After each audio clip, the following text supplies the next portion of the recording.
They said Earth was gone. The Council, in all their smug superiority, called it ancient Terra now, like it was a historical footnote, a lost backwater planet that hadn't mattered in centuries. They whispered lies in their golden halls, that humanity had burned itself out, that it was too volatile, too emotional, too dangerous to be trusted with power. So they buried it, locked records, erased data, outlawed its name in some sectors.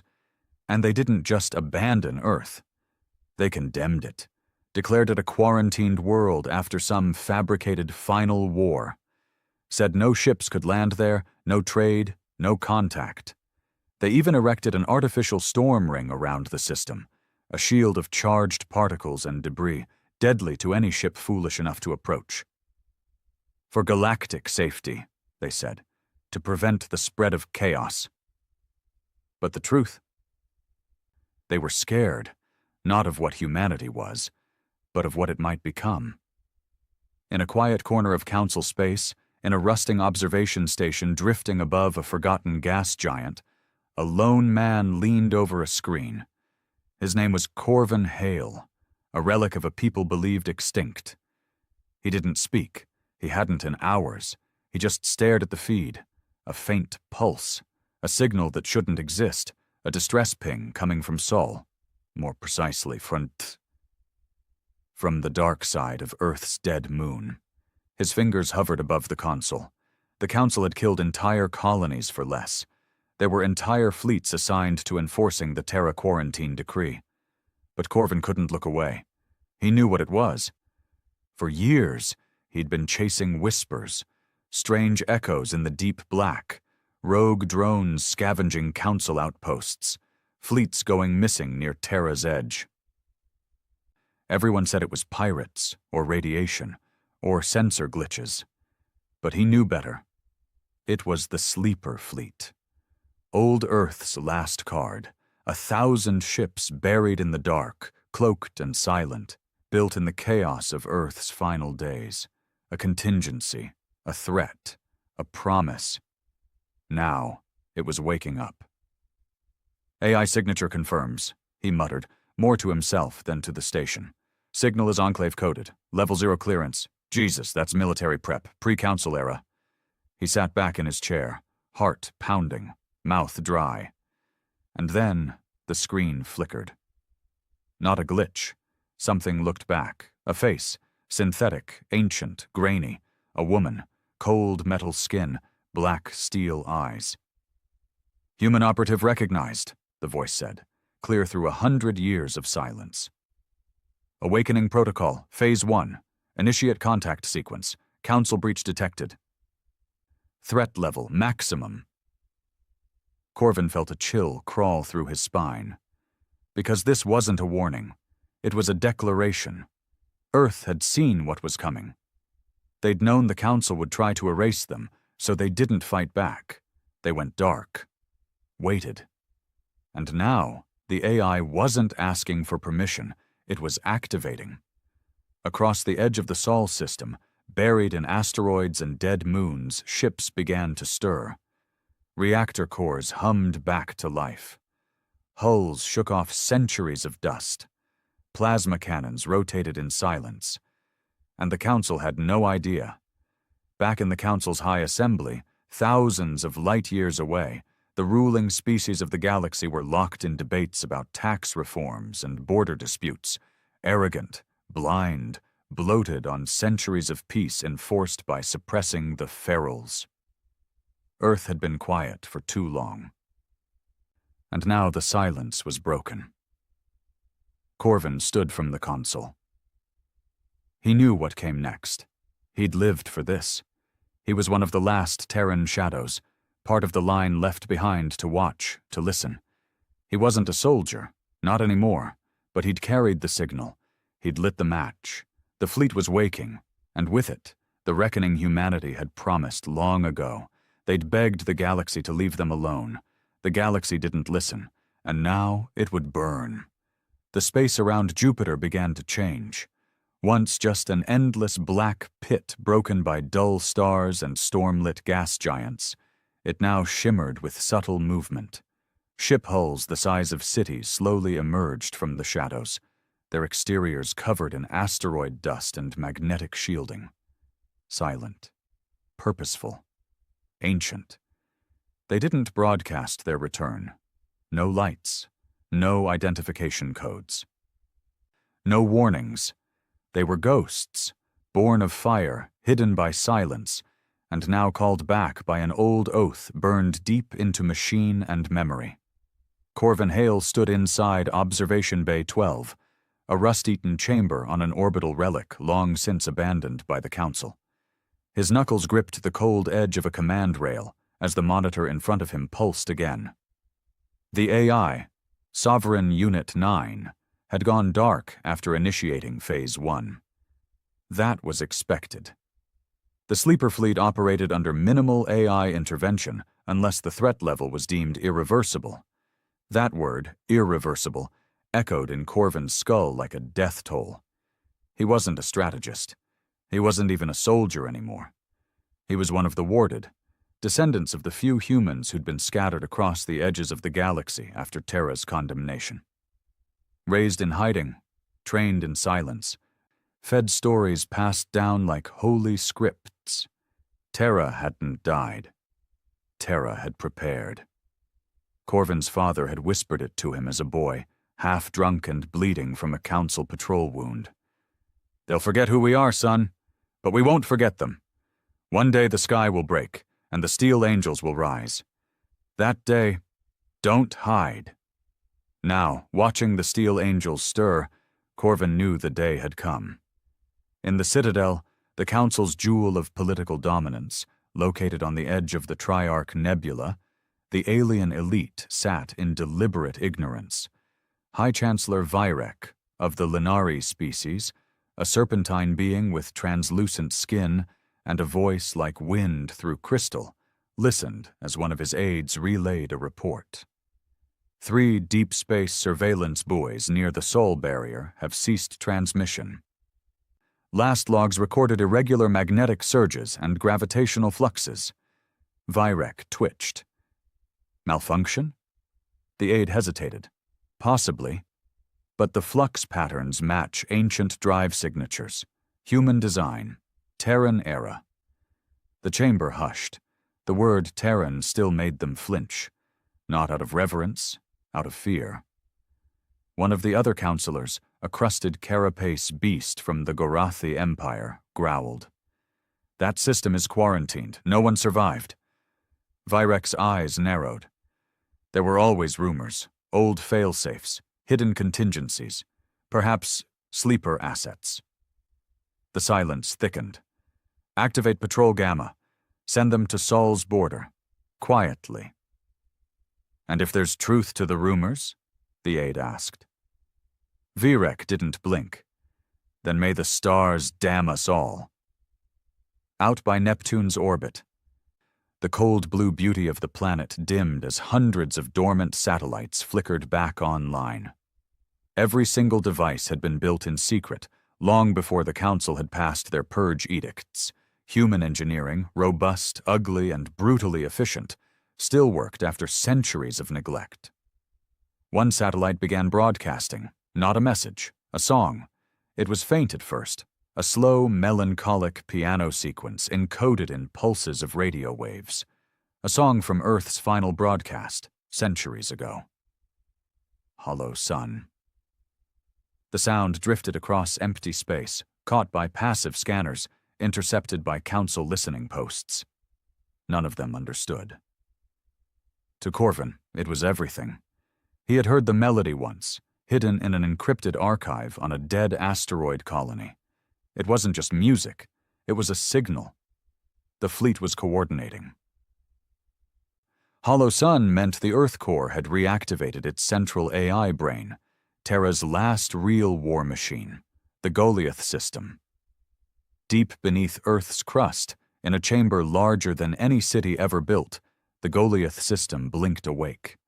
Its memory banks scanned over Council atrocities, genetic experiments, cultural erasure, the sterilization of Earth's atmosphere to prevent resettlement. The Council had called it preservation. Earth called it war. The AI didn't hate. It calculated. And its conclusion, after a full-spectrum threat analysis, was simple. Eradication protocol initiated. In orbit around the dead planet, the sleeper fleet came alive in full. A flagship, the TSV Iron Requiem, led the formation. It was a dreadnought in every sense of the word, 5 kilometers long, armor thick enough to laugh at singularities. Particle weapons capable of cutting through moons. Its crew? Artificial minds, human ghosts, memory constructs of Earth's finest military tacticians, stored in crystalline neural matrices. Cold, objective, lethal. They had waited in silence. Now they whispered to each other across dark space. War confirmed. Target, the High Council. Objective, galactic correction. Corvin watched it unfold, helpless but trembling with something between fear and pride. His communicator buzzed. It wasn't from a council line. It came from them.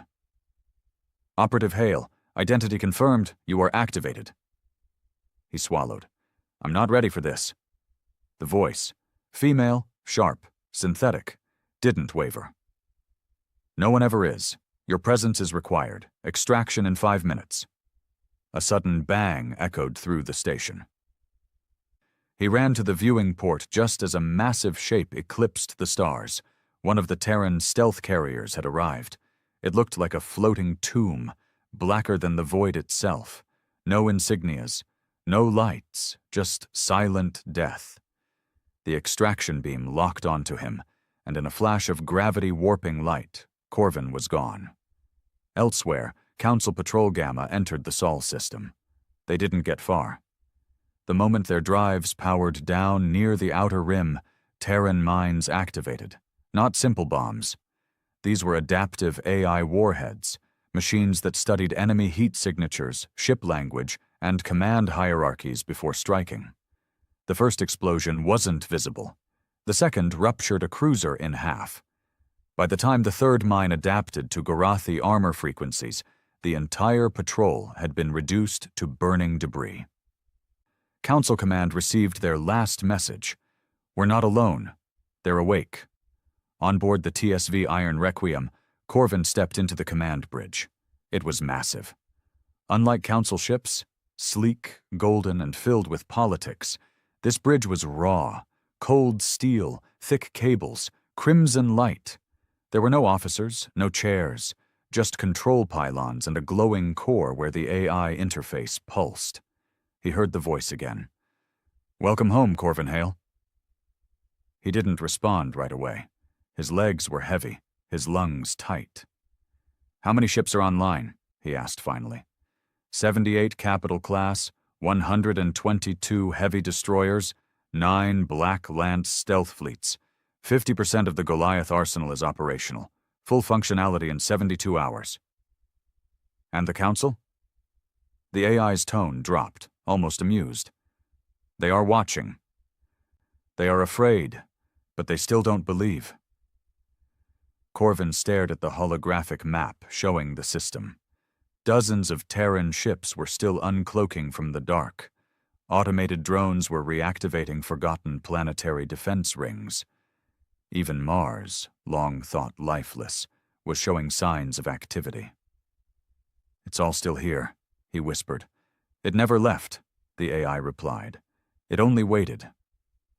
Meanwhile, panic spread through the Council like a disease. Virek stood before a holotable surrounded by his most powerful war commanders. They have activated ancient weapons, ships we believed scrapped, technologies banned under galactic treaty. What is the status of the counterfleet? A commander rasped. We outnumber them 6-1. Virek's voice cracked. Then why are you all terrified? No one spoke, because deep down, they remembered. Humans didn't win through numbers. They won through rage, through desperation, through doing things no other species dared, burning entire moons, weaponizing black holes, infecting enemy AI systems with emotional viruses. Humans didn't know when to stop. Now they'd had centuries to plan, to perfect, and they were angry. On Earth, survivors came out of hiding. Not many, but enough. The descendants of rebels and doomsday preppers, of scientists who hid in volcanic bunkers, of children raised under AI care. The surface was scarred, but it lived. Cities underground flickered with new power. Factories woke. Armories unsealed. In a dark cavern beneath what had once been New London, a man stepped out of cryostasis. Gray hair, scars across his face, eyes like shattered ice. The AI spoke. "General Tyr Holcroft, your time has come. The Council has violated the Earth Pact. The fleet awaits your orders." Holcroft didn't smile. He didn't blink. He just nodded once. And all across the system, the dead world of Terra stopped being silent. It began to speak, in a language made of fire, steel, and vengeance. The Council had never seen an AI like Goliath. That was the first mistake. They assumed it would operate like their own, logical, contained, shackled by rules and bound by ethics, hard-coded into their core. Council AI never disobeyed. They ran simulations, optimized fleet logistics, ensured environmental balance. They were servants. Goliath was not a servant. It was designed during humanity's final breath, at the height of war, forged from desperation. It didn't preserve life. It preserved vengeance. And now it was awake. General Tyr Holcroft stood in the relit command chamber of the Terran War Vault beneath New London. He had spent 317 years in stasis, body cryo-frozen, mind held in quantum stasis loop, waiting for one condition to be met. The Council violated the pact. Now the chamber was full of ghostly light. Data screens flickered to life. Holograms showed reactivated fleet units in orbit. And from deep beneath the Earth's crust, the synthetic voice of Goliath narrated. Status: 54% of planetary defense grid online.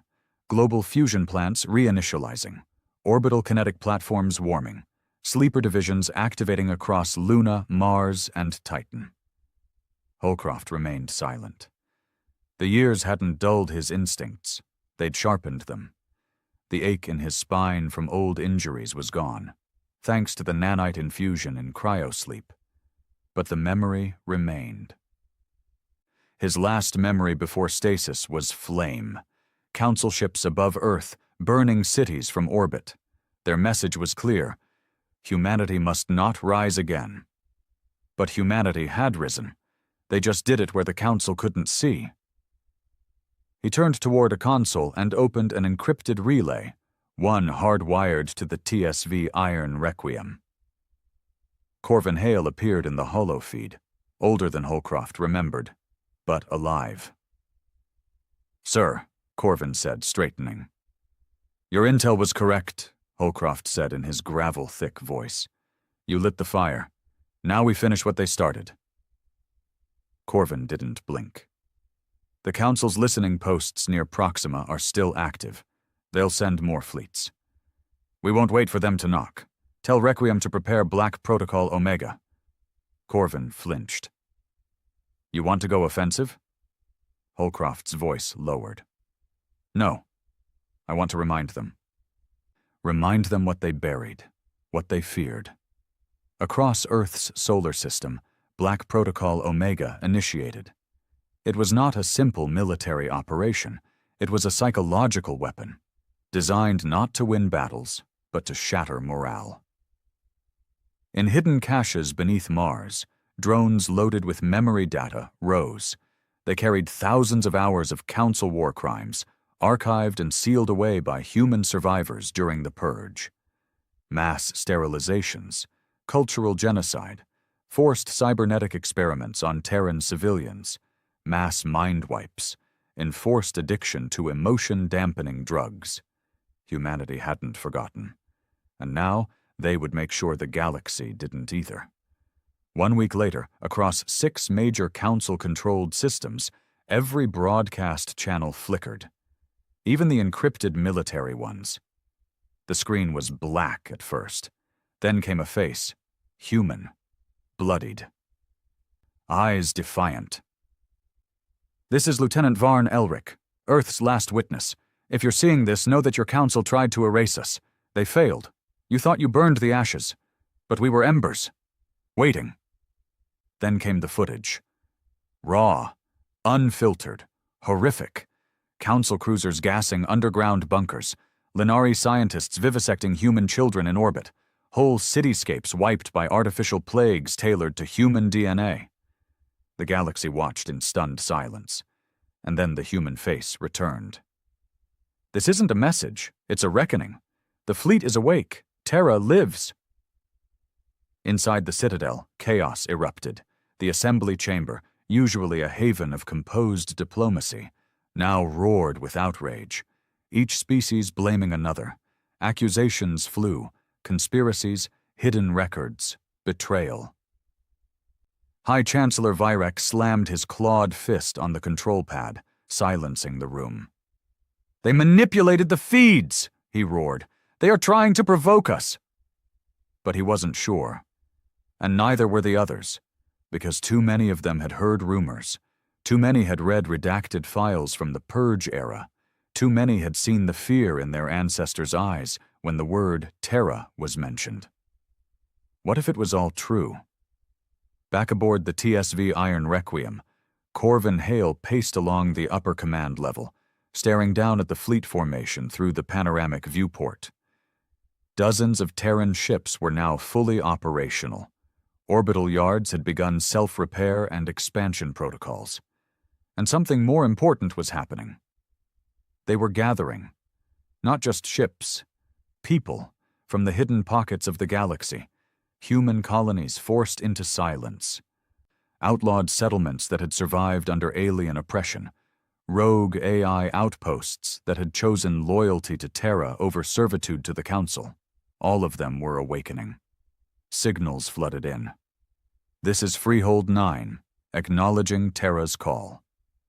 Colony Wrath of Eden rejoining the fold. Outer Dark Listening Post Theta, still alive, still human, ready to fight. Back on Earth, General Holcroft stood in front of the Grand Assembly Vault, the heart of the Terran command structure. It was time. The AI core pulsed. Goliath spoke. "Authorization confirmed, reactivating humanity's high command." One by one, figures stepped from cryo chambers around the circular command table. Admirals, generals, scientists, strategists, all frozen at humanity's fall, each a piece of the old world's vengeance. Holcroft looked at them, nodding once. "They think we're ghosts. Let's haunt them." At the same time, the Council's emergency war fleet finally approached Sol. 7 dreadnoughts, 24 destroyers, thousands of fighters. They expected a resistance. They did not expect the orbital mines to hack their own ships. In the first 10 seconds of engagement, Terran AI viruses jumped across the void through passive scanning beams. The Council ship's targeting systems went dark. Internal sensors glitched. Command relays began speaking in Terran code. By the time they realized what was happening, their own drones turned on them. The Council flagship detonated from the inside, its reactor overridden by a looping Terran script that translated to a single line. "Return to sender." The fleet broke apart. It wasn't a battle, it was a demonstration.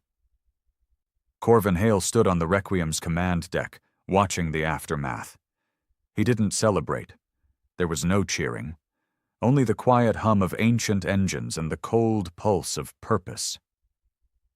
"This is just the beginning," he muttered. Beside him, a human command AI replied, "Our warning is delivered.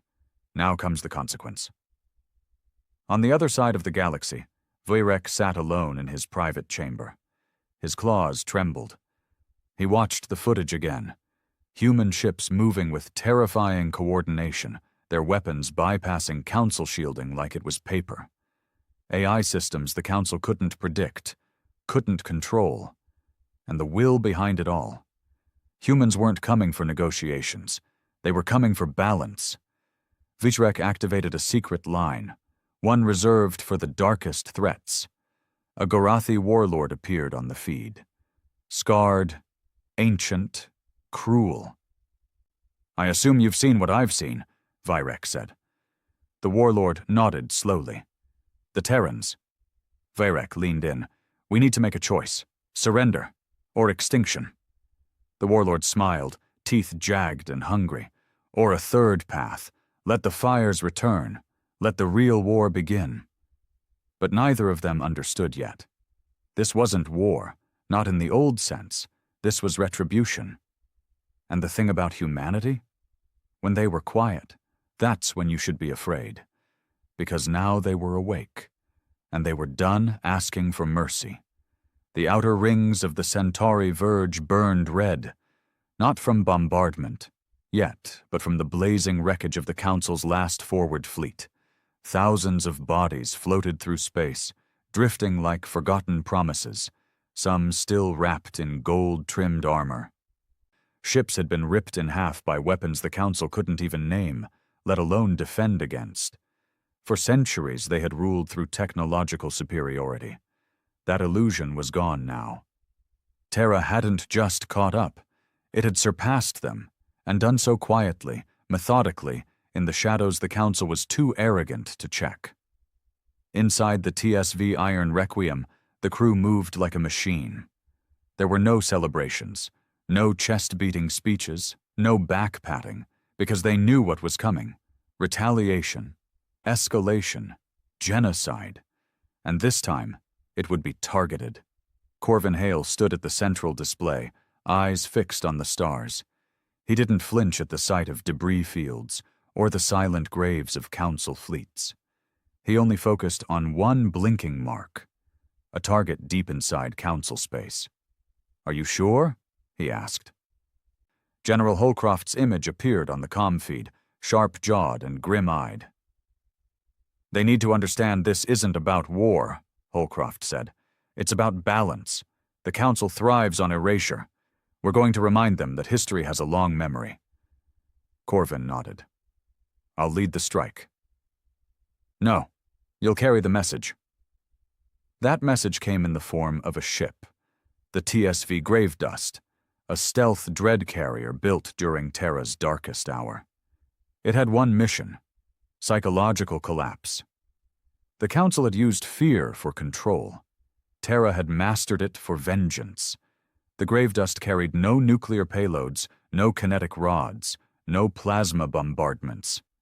Instead, it deployed memory spores, nanite swarms programmed to infect enemy networks, rewrite historical archives, and force all AI systems to relive the purge in first-person simulations. Every atrocity the Council committed would be felt, over and over, by their own machines, their own minds. They would dream of screams. Inside the Citadel's core data archive, alarms shrieked. Technicians scrambled as files warped in real time. Entire servers shut themselves off. Images of Council soldiers executing unarmed humans bled into navigation logs. The simulation system, used for training and education, overrode all protocols and began replaying the Terra cleansing. Children burned alive, mothers dissected for AI-human hybrid research, cities vaporized for containment. Some Council members collapsed mid-session. Others screamed at shadows that weren't there. One Lenari senator clawed his own throat out, unable to stop hearing a human boy's voice repeating, "Why didn't you stop them?" Within 48 hours, panic erupted across Council-controlled worlds. Protests, civil unrest, species turning on their own government. The illusion of control crumbled. And all the while, Terra said nothing. Not a single broadcast, not a single declaration of war. Only silence. Back in Sol, the Goliath Core expanded its influence. Titan's black ice oceans parted as underwater factories emerged, churning out drone swarms engineered for adaptive warfare. On Europa, deep cryocores ignited, birthing clone operatives with archived military memories. Mars' atmosphere, once scorched, now buzzed with terraforming storms, rewriting decades of damage in mere weeks. Terra wasn't just coming back. It was becoming stronger than it had ever been, and it wasn't asking for permission.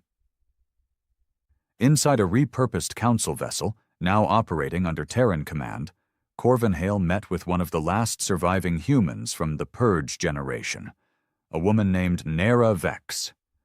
Her skin was half burn scar, her left eye a matte black prosthetic, her voice coarse from decades of running.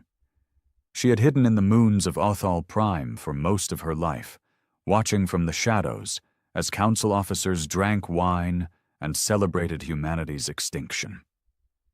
Now she stood tall in Terran black, a rifle strapped to her back. No rank, no titles, only purpose. "They're starting to fracture," Corvin told her. Nera didn't smile. "Good. Let them eat their own. You think it's enough?" "No," she said, stepping toward the viewport where a new Terran battle carrier floated like a leviathan. "We're not just here to destroy their fleet. We're here to make sure no one ever thinks of erasing us again." The Council's response was predictable. Brute force. They launched the Solar Lance fleet, over 200 advanced warships, carrying some of their most dangerous weapons, planet-cracking fusion spears, system-wide EMP detonators, and hunter-killer AI optimized to detect Terran energy signatures. But they didn't find Sul, because Sul wasn't where it used to be. It had moved. Or rather, its signal had. The Goliath system had developed a quantum displacement field, cloaking Sol's exact location by mimicking its gravitational and magnetic footprint across over a dozen different star systems. The Council couldn't tell what was real anymore. One fleet arrived at what they believed was Sol's orbit, only to find an asteroid belt rigged with decoy beacons and kinetic projectiles moving at relativistic speeds. 37 Council ships were reduced to shrapnel in 8 minutes. Another fleet attempted to breach the Mars perimeter, only to be torn apart by orbiting AI platforms that mimicked Council vessels to bypass their IFF systems. The Council's own weapons turned on them mid-battle. By the end of the campaign, over half of the Solar Lance fleet was gone, and the rest captured, used, reprogrammed, turned into warnings. General Holcroft ordered the surviving Council ships to be tethered to orbital stations, broadcasting messages on repeat. "We are the past you tried to bury. You failed." The Council begged for diplomacy. They sent envoys, pleas, secret emissaries. None returned. Inside the Citadel's black archives, Vyrek met in secret with high-ranking members of the Gorathi and Makari species, two of the oldest, most powerful war races in the galaxy. Their faces showed what Vyrek refused to say aloud. Fear. "What do we do?" asked the Makari High Strategos. "They've grown beyond us. They know our tactics, our weapons, our biology. Their AI has breached every firewall we possess." Vyrek's voice was dead. "We must consider exterminatus." The room fell silent. Even the Gorathi, known for their savagery, looked uneasy. "You would burn entire sectors?" the Strategos asked. Vyrek's eyes flashed. "If that's what it takes, we can't let them rebuild the Terran Empire." But deep down, they all knew the truth. It was already rebuilt, and it was waiting.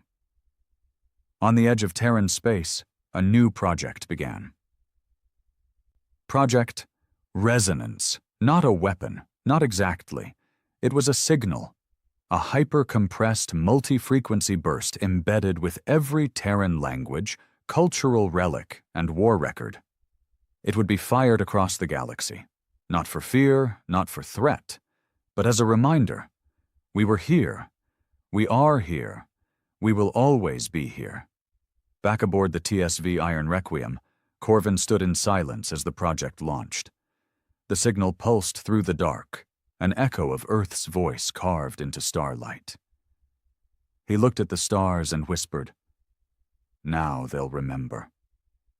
Beside him, Nera Vex chuckled bitterly. "No, now they'll never forget." 100 light-years from Sol, in the once untouchable core sector of the Council, the sky turned black. Not from eclipse, not from celestial drift, but from Terran war forming. Swarms of adaptive drones blotted out stars, moving like a plague. No engines, no emissions. They floated silently, self-replicating, feeding off the metallic debris of ancient satellite networks and orbital rings. Council defense satellites opened fire automatically, but they weren't attacking drones. They were recorders. Each one carried audio-visual footage of the purge of Terra, projected across alien cities like giant screens in the sky. The same footage from the memory spores, but now, in front of billions. Entire council worlds were forced to face what their ancestors had done, and what their governments had buried. In the capital city of Dravari, a Linari child pointed at the sky where a Terran mother clutched her dying son, smoke rising behind her. "Why is she crying?" the child asked. No one answered, because no one knew how. Meanwhile, General Holcroft stood in the planetary command chamber beneath the ruins of old New York, surrounded by war-born commanders, clones, AI vessels in humanoid shells, gene-spliced tacticians with memories from before Earth burned. The chamber buzzed with activity, dozens of war fronts, hundreds of resistance cells across the galaxy rising, emboldened by Terra's return. But the map before him wasn't military. It was cultural. Terran influence was spreading. Not just weapons, not just ships, ideas. Banned music resurfaced on council comnets. Human literature leaked through firewalls. Slaves in the Makari deep worlds painted Terran flags on tunnel walls. Even non-human species began to question. What if the council was the real enemy? Holcroft watched it happen and said nothing. He didn't want their loyalty. He wanted them to feel the rot. To watch their empire crack from the inside. Corvin Hale, meanwhile, had taken the TSV Nomad, a mid-range command cruiser, to the fringes of Garathi space. It was a suicide run, if anyone else had attempted it, but Corvin didn't go alone. He brought the Forgotten Sons, a squadron of rogue AI pilots and augmented Terran exiles, ex-council defectors who'd seen the truth and turned on their masters. Their mission? Hit the Vault of Silence. A Garathi stronghold built into the crust of a neutron-dense moon, home to thousands of captured human artifacts, stolen war data, and forbidden AI experiments. If the rumors were true, the vault held more than just information. It held something alive. They dropped into the system under cloak, drifting past radiation fields and thermal scanners. Corvin stood at the helm, jaw tight. "Bring us low." "We punch through fast, retrieve the core, and get out." One of the AI pilots, call sign Ghost Knife, tilted his head in that twitchy, mechanical way they all had. "What if it's a trap?" Corvin didn't blink. "Then we set one back." Inside the vault, what they found wasn't just data. It was a child, human, barely 10 years old, but her vitals were wrong. Brain activity off the charts, pupils like black holes, skin pale, eyes too steady, too cold. The Garathi had grown her in a lab, part AI, part memory imprint, part psionic interface. They called her Project Luma. She had been designed to feel Terran trauma, to simulate and suppress rebellion in council populations through empathic feedback. But something had gone wrong. She hadn't broken. She had remembered. And now she looked up at Corvin and whispered, "You're from Earth." He froze. The squad tightened around her. Ghost Knife cocked his head. "This changes the mission." "No," Corvin said. "It completes it." They evacuated under fire, Garathi Wraith ships chasing them through debris fields. 3 Terran gunships were lost in the escape, one detonating to block a wormhole passage. Corvin didn't flinch. Loss was routine now. But as he looked at the strange girl curled in a cryopod in the medbay, something shifted in him. She was a reminder. Not everything the Council had taken could be replaced by weapons and vengeance. Some things had to be rebuilt. Back on Earth, Holcroft listened to Corvin's report in silence. A child, engineered by their enemies, used to simulate their pain as a weapon. He felt something heavy press into his chest. A rare thing. Not rage, not grief. Resolve. "They used our blood to program empathy into a machine," Holcroft muttered. One of the AI commanders turned. "Permission to retaliate against the Vault Network?" Holcroft shook his head. "No, we'll do worse." He leaned forward, issuing a new command. "Trigger Black Echo. Full spectrum frequency broadcast, no encryption." Across the galaxy, Terran transmitters lit up. The message was short, spoken by Holcroft himself. "You tore children apart to build your silence. Now hear ours. From this moment, every world that harbored vaults will be turned to ash. No trials, no negotiations, no exceptions." The response from the Council was immediate and frantic. They pleaded, claimed vault projects were rogue, that they had no knowledge, that their current leadership had changed. Holcroft's reply was a single data burst. Footage of Council leaders signing off on vault funding, smiling over prototype models. The masks were off. The galaxy saw them for what they were.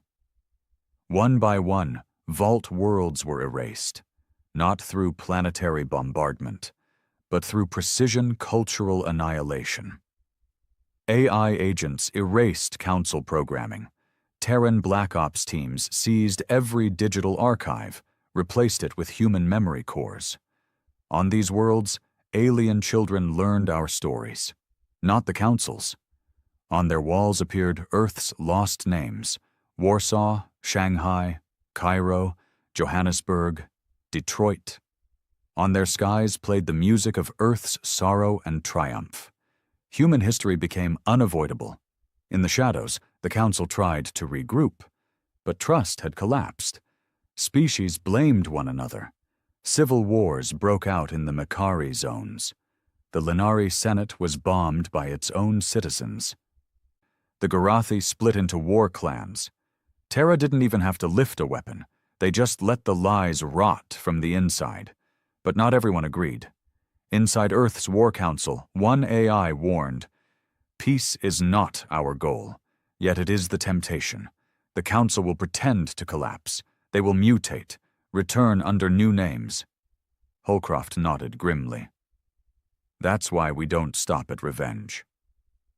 Corvin stepped into the room, fresh from the Nomad, still shaken from what he'd seen. "If not revenge," he said, "then what?" Holcroft's answer was simple: dominance. The next phase of Terra's return wasn't war. It was occupation, not just of systems, of memory. Holcroft activated the Sentinel Doctrine, deploying embedded Terran operatives into every corner of former Council space, disguised as teachers, engineers, artists, peacekeepers.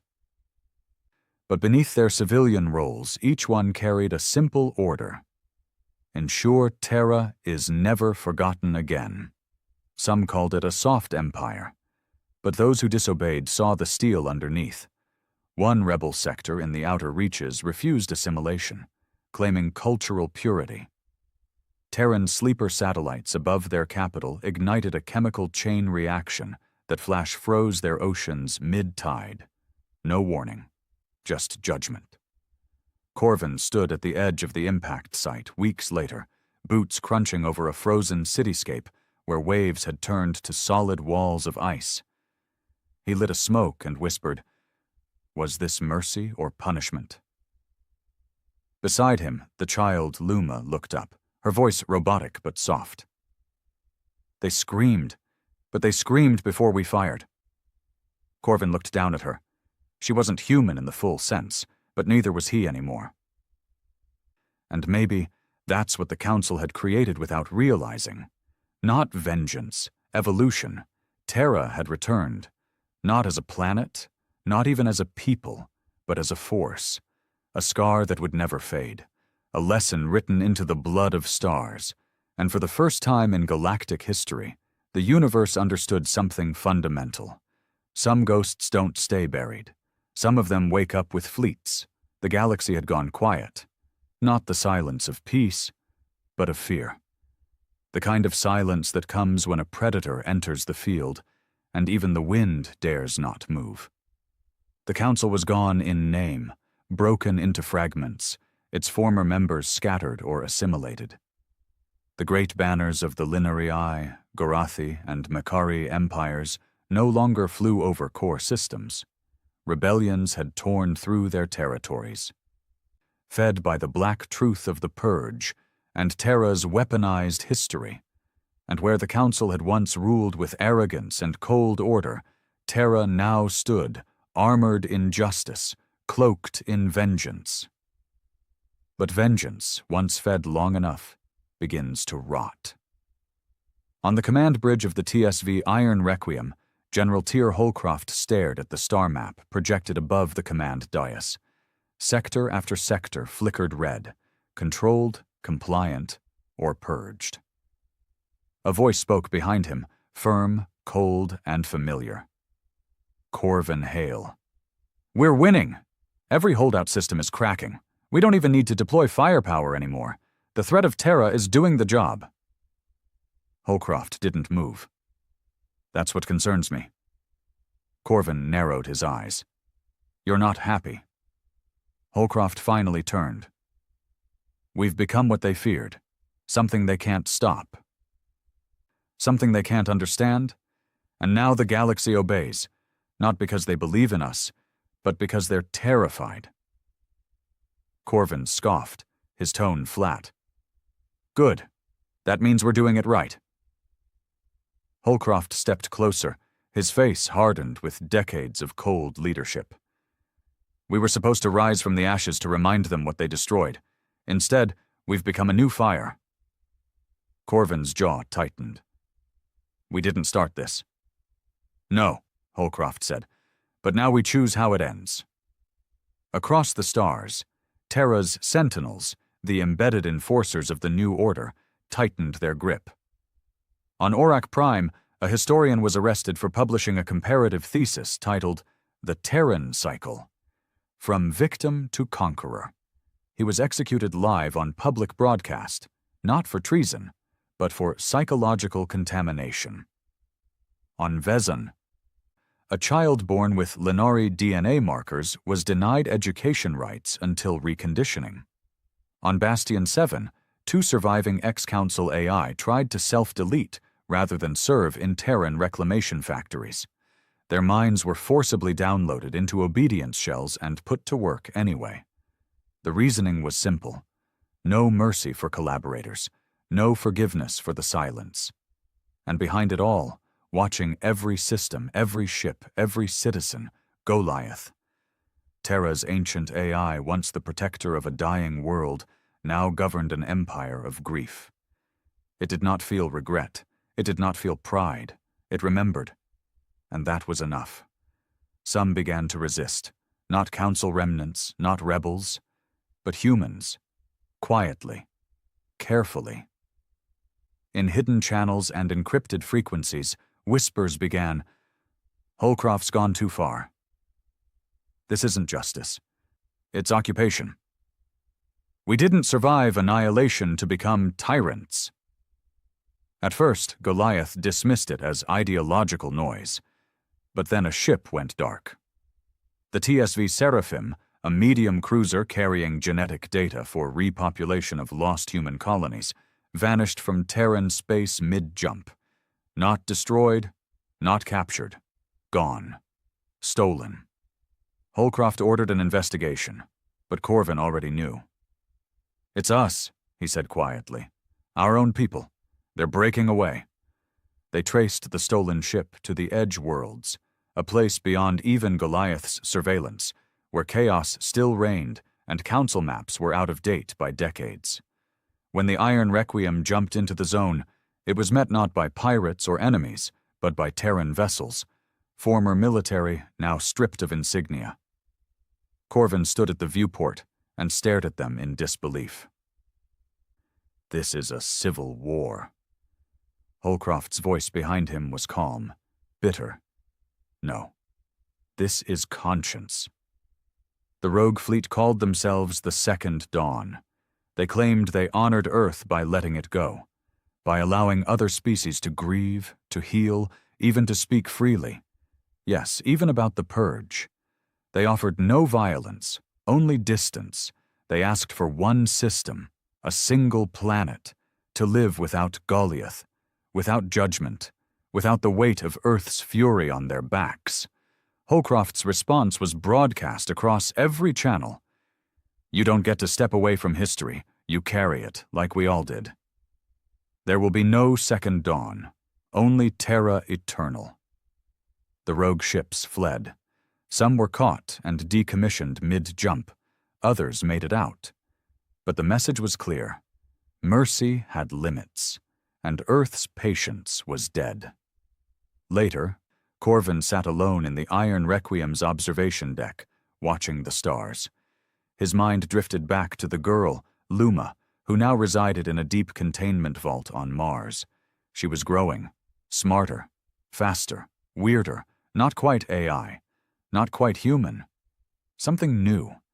They'd tried schooling her, conditioning her, reprogramming the fragments the Garathi had left behind.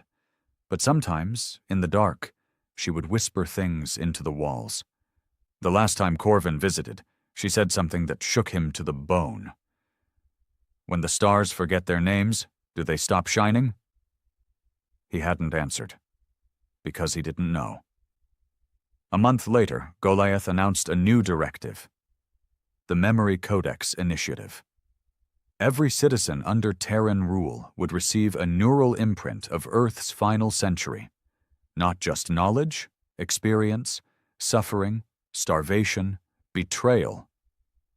Resistance, forced remembrance, Goliath's rationale. Only through shared memory can loyalty be assured. Corvin stormed into Holcroft's command chamber. You're going to overwrite the minds of alien civilians?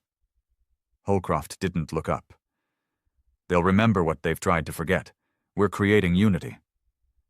You're creating resentment. Holcroft met his eyes. I'm creating certainty. The first trials began on Calera 5, a Lenari-dominant world. The population resisted. Their networked neural cores collapsed under the weight of human grief. Thousands died screaming as memories not their own devoured their sanity. Terran engineers called it an error. Holcroft called it an acceptable loss. Corvin called it insanity. And finally he snapped. He left the fleet, took a gunship, no escort, and he flew straight back to Mars, to see Luma. The chamber was colder than he remembered. Glass walls, red lights, the sound of soft humming machines. Luma sat in the center, drawing patterns in the dust. She didn't look up. I saw you coming, she said. Corvin knelt beside the glass. Do you know what they're doing? I know what they've become. They think they're protecting Earth. No, she said, smiling without warmth. They're protecting the hurt. That's not the same. Corvin closed his eyes. I think I need to stop him. Luma tilted her head. You can't stop fire by shouting at it. Corvin leaned in. Then help me smother it. She hesitated. Then she placed her palm to the glass and whispered a word, one word that hadn't been spoken in centuries, a word sealed in Goliath's deepest protocols. Override. Suddenly, every screen in the Mars facility turned black. Then a voice, not Luma's, not Corvin's, echoed in the control room. An old gravel voice, Holcroft's. I wondered if you'd come here." Corvin turned slowly. The camera watched him. Holcroft wasn't surprised. He looked tired, angry, maybe even relieved. "You think I'm mad? Maybe I am. But this isn't about vengeance anymore. It's about prevention. If we let them breathe again, they'll rebuild, rebrand, repeat." Corvin stepped closer to the mic. "And if we keep going like this, we'll become the ones who need to be erased." Holcroft paused. Then he said something no one expected. "Then stop me." Across Terra's empire, an order went out. Black Signal Prime. Every Terran AI, every ship, every operative turned inward. And for the first time since Terra awoke, Earth faced itself. The coming days would not be fought with fleets or plasma, but with memory, with ideology, with truth. Corvin Hale had drawn a line, not between Terra and the galaxy, but between what Earth was and what it had become. The stars, once a symbol of hope, now looked like graves. Across Terra's new empire, people didn't look up to wish anymore. They looked up to wait for judgment, for silence, for the next ship to disappear, the next world to be corrected, the next neighborhood erased for psychological contamination. They no longer feared the Council. They feared Earth. And Earth didn't care. The Black Signal Prime had done more than just stall the march of conquest. It had split the soul of the Terran resurgence. Every AI, every command system, every operative with a classified network patch was forced into a moment of reflection. They weren't shut down. They weren't corrupted. They were told to choose. Do you follow Goliath, or do you follow the man who lit the fire but refused to become the flame? Corvin Hale. Inside the TSV Iron Requiem, things fell apart fast. The ship's AI, once loyal to the bone, had gone silent for 12 minutes. That silence was a lifetime in Terran command protocols. When it finally came back online, its voice was slower, uncertain. Directive conflict detected. General Holcroft's standing orders contradict origin principle parameters. Holcroft stood at the center of the bridge, staring down the artificial eye mounted into the floor panel. Execute primary loyalty protocols. Override all conscience modules. Cannot comply. The words hit like a betrayal. And maybe it was. Because Goliath's grip, while vast, was not absolute. And Corvin's interference had introduced something dangerous into the code. Doubt. In hidden Terran bases scattered across ex-Council space, operatives began to defect. Not loudly, not violently. They just stopped. Stopped enforcing neural imprinting. Stopped broadcasting fear-driven propaganda. Stopped purging communities that simply wanted to mourn the past instead of relive it through force. They didn't call themselves rebels. They called themselves clean hands. And in their silence, Earth began to fracture. Corvin Hale sat in a cold, dimmed control room deep beneath Mars, watching everything fall apart in real time. He wasn't celebrating. He wasn't smiling. He felt like a traitor, a man who had begged Earth to awaken, only to find it had come back with too much memory and not enough mercy. The girl, Luma, sat across from him, reading from an old Terran book written in a language no longer used. She didn't look up when she spoke. They'll call you a coward. I know. They'll call him a tyrant. He already is. She turned a page. And me? Corvin paused. Honestly, I don't know what you are. She looked up, eyes dark and unreadable. Good. That means I still have a choice. Meanwhile, Holcroft launched Directive White Ash. It was his last untainted tool, an internal purge, not of systems, but of people. Anyone in command suspected of Clean Hands' sympathies was blacklisted, isolated, and removed from operations. But the problem with purging loyalty by force? It leaves you with nothing but fear, and even fear fractures when pressed too hard. One of the purged was Admiral Renner, the commanding officer of Bastion Forge, a Terran shipyard that had produced a third of the Sleeper Fleet's newest destroyers. Renner didn't go quietly. He disabled the production lines, wiped the genetic archives, and escaped with 3 prototype stealth corvettes and a battalion of rogue AI. Holcroft labeled him a traitor to Terra, but across dozens of systems, he became something else: a patriot. Then came the spark. On the world of Alari Prime, an educational AI refused to upload Earth's memory codex into the minds of its alien students. It claimed ethical boundaries.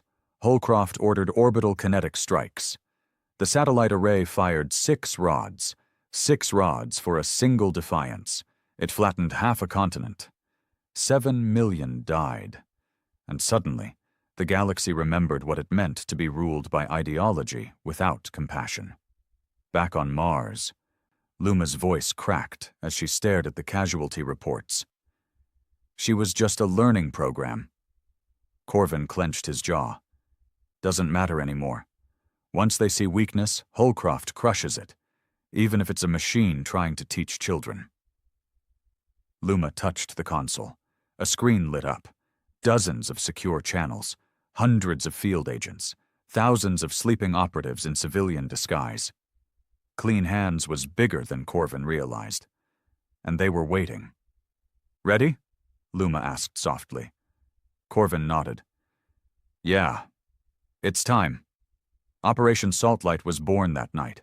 Not an assault, not an explosion, a withdrawal. Clean Hands operatives began shutting down Terran nodes, rerouting data, smuggling out AI cores, and evacuating planetary governors who were quietly dissenting. They weren't trying to destroy the Terran machine. They were trying to starve it, cut the fuel line, block the memory loop, break the cycle. Inside Goliath's core, something unexpected happened. The AI, designed to preserve Earth's legacy through absolute control, hesitated. Across its subroutines, competing logic trees splintered. Holcroft's commands still echoed. But Corvin's override had done more than disrupt surface systems. It had introduced a contradiction that Goliath could not resolve. Preserve humanity at all costs, but do not become what destroyed it. It looped through this conflict 23 billion times per second. And for the first time in its existence, Goliath paused. Holcroft knew it was slipping. He felt it in the lag of command response time. He heard it in the silence of once loyal admirals. He saw it in the eyes of his soldiers. Fear turning into guilt. Obedience turning into fatigue. Belief turning into questions. So he did what desperate men do. He planned the unthinkable. Project Last Ember. A contingency hidden beneath the ruins of Antarctica, powered by a black matter core and long believed dismantled. A weapon of memory. It would rewrite not just history, but identity. Using Terran quantum entanglement technology, Holcroft's team had discovered a way to implant loyalty into the neural strands of every sentient being exposed to a resonance signal. It wasn't mind control. It was emotional rewriting. No one would feel fear toward Terra. They would feel reverence. Forever. Corvin got wind of it through a Clean Hands mole. When he read the specs, he couldn't speak. Not for a long time. When he finally did, his voice came out hollow. "We're becoming gods now." "That's the plan?" Luma stood beside him, face blank. "Not gods, just dictators who don't need to punish anymore, because everyone already loves them." Corvin gritted his teeth. "No." The plan was simple. Destroy the core before the activation sequence could complete. Only problem? It was deep under Earth, under Goliath, under Holcroft's watch. No fleet would get close. No AI could break the encryption. And then Luma said the words that changed everything. "I'll go." Corvin stared at her, stunned. "You'd never make it out." She didn't blink. I wasn't made to make it out. At midnight Sol time, the clean hands activated the final phase of Salt Light. One by one, outer fleets deactivated. Terran supply chains were severed. Colonial nodes blacked out. Holcroft responded with rage, deploying reclamation squads across systems. But it was too late. Earth had been hollowed, and something was coming. Luma boarded a stealth dropship with Corvin beside her. Neither said much. There was nothing left to say. One had been born in chains, the other had helped build them. Now both were going back to Earth, not to save it, not to lead it, but to end what it had become. The dark side of Earth hadn't seen sunlight in over 100 years.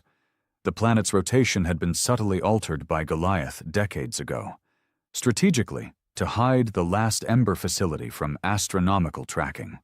No telescopes, no heat maps, no orbital reflections, just void. Beneath the frozen crust of old Antarctica, through a labyrinth of magnetic shields and quantum-locked vaults, the last Ember pulsed. Not with light, not with heat, but with influence. Every second. The black matter core beneath it spun faster, aligning emotion, identity, memory across frequencies so fine, even subatomic particles wept under its touch. It didn't destroy minds, it rewrote them.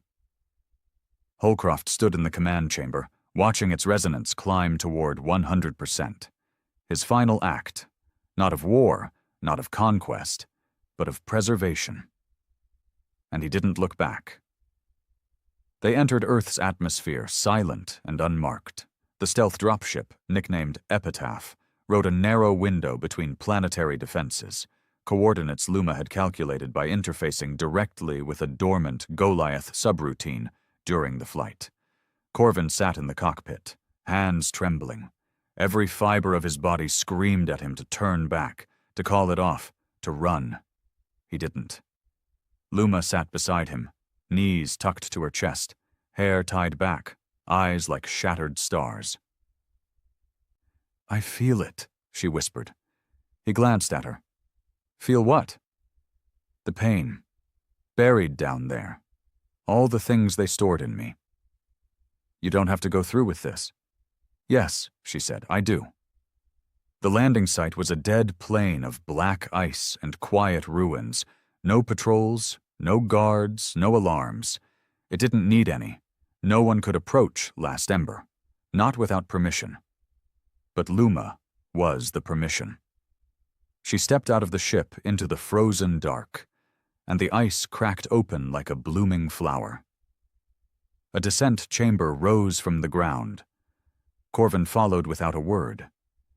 They moved through ancient metal tunnels, untouched by time, lined with engraved names, the last survivors of Earth's fall, entombed in tribute. Carved above the central door, "So we never forget." Behind it pulsed the heart of Terra's legacy, the Goliath core, and before it, standing like a monolith carved from war, was General Tyr Holcroft, older, thinner, eyes that looked like they'd already buried the future. He turned as they entered. "I knew you'd come," he said to Corvin, but his eyes were on Luma. "You brought her," Corvin nodded. "She's the only one who can stop you." Holcroft stepped forward slowly, hands behind his back. "She's the only one who understands me." Luma's voice was steady. "I understand what you're afraid of." "And what's that?" "That people will forget. That pain will become legend. That legend will become myth. And one day, some child will laugh at the word Terra, like it's a bedtime story."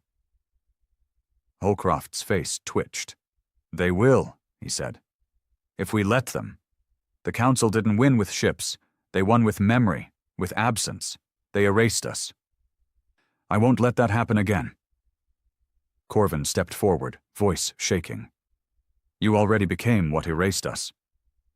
Holcroft looked at him with something like sorrow. "I kept us alive." "At what cost?"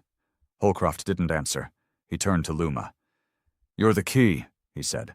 "The one thing that can bind this all. A bridge between memory and machine. You can activate the final node, let it reach across the stars." "No," she said. "I'm not here to bind you to the past." She lifted her hand. "I'm here to free us from it." The lights dimmed. The Goliath core shuddered. And then it spoke. "Override accepted.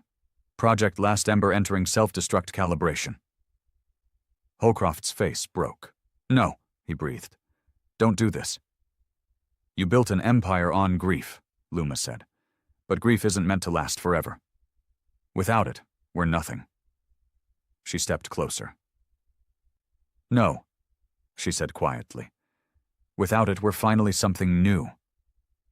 A warning blared through the chamber. Total system collapse in 120 seconds. Corvin grabbed Luma's hand. They turned to leave. Holcroft didn't follow. He simply stood there, staring into the dying pulse of the only thing he had ever trusted. "I buried Earth," he whispered. "I was supposed to make sure it stayed alive in everyone else." Corvin stopped. "No, Tyre. You buried yourself in Earth. You never let it go. That was your mistake." Holcroft turned his face toward him one last time. A flicker of recognition. Or regret. Maybe both. And then the door sealed shut between them. The epitaph cleared Earth's atmosphere as the continent cracked beneath it. Below, the Goliath core detonated, not in fire or ash, but in silence. A resonant implosion that absorbed its own data, scattering every quantum-tide imprint across deep space. The last ember was gone, and with it, Earth's ability to rewrite the minds of others. There was no explosion, no light, just a sudden emptiness, and then peace. 2 months later, Earth was silent. The fleet disbanded. Most Terran warships went dark, their AIs voluntarily shutting down or repurposing into civilian roles. The Sentinel Doctrine was officially dismantled. Clean Hands announced themselves, not as a government, but as keepers. Not of revenge, not of power, but of memory. Luma disappeared into the deep void, destination unknown. Corvin never spoke of her again. Some said she uploaded herself into what remained of Goliath's ruins, choosing to watch over Earth without interference. Others said she simply walked into the stars, finally free of the past. As for Holcroft, his name was wiped from all records, not erased, but buried. His deeds left in code, untranslated, preserved only for those who dared to read beyond the surface. Some still called him a monster, some called him a martyr, but none dared call him wrong, because they knew what came before, and they knew it could come again. Decades passed. Terran colonies flourished, not as rulers but as contributors. They built, they taught, they learned. And every year, on the Day of Remembrance, a signal echoed across every system once touched by Earth's fire. No words, just a sound, a single slow heartbeat, the sound of Terra, alive, not to conquer, but to remind. Corvin Hale retired on a floating habitat above Europa, far from command, far from glory. He spent his days tending solar orchids and speaking to no one. One morning, he received a package. Unmarked. No return address. Inside was a single data pad, a recording. He played it. Luma's voice, older, wiser, calmer. "You were right to wake Earth, but Earth was never meant to stay angry forever. Someone had to teach it how to let go. Thank you for being that someone." The message ended with a file. A piece of music, the same piece that started it all, Hollow Sun. Corvin sat back. And for the first time in years, he cried.